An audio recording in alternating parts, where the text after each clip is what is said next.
¿Tu garaje o espacio de trabajo está desordenado con herramientas?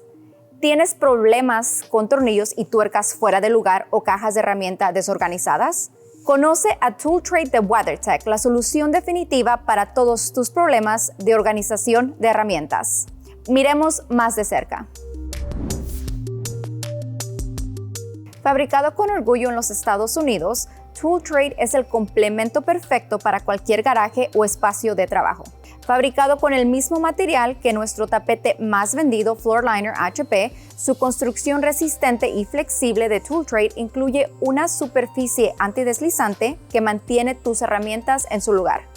Los divisores y patrones de Tooltrade mantienen las tuercas y pernos más pequeños en su lugar para que puedas despedirte de las herramientas extraviadas y las cajas de herramientas desorganizadas. Con prácticos asideros laterales, mover Tooltrade de un lugar a otro es fácil y no tienes que preocuparte de que se doble o derrame su contenido.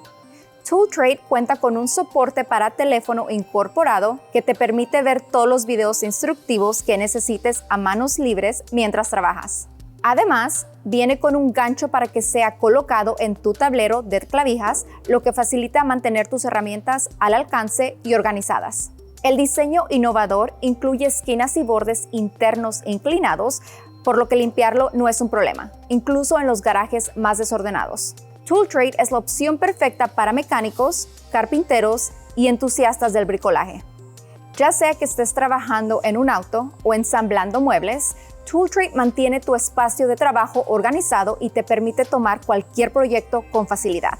Trabaja con habilidad, no con intensidad, con Tooltrade de WeatherTech.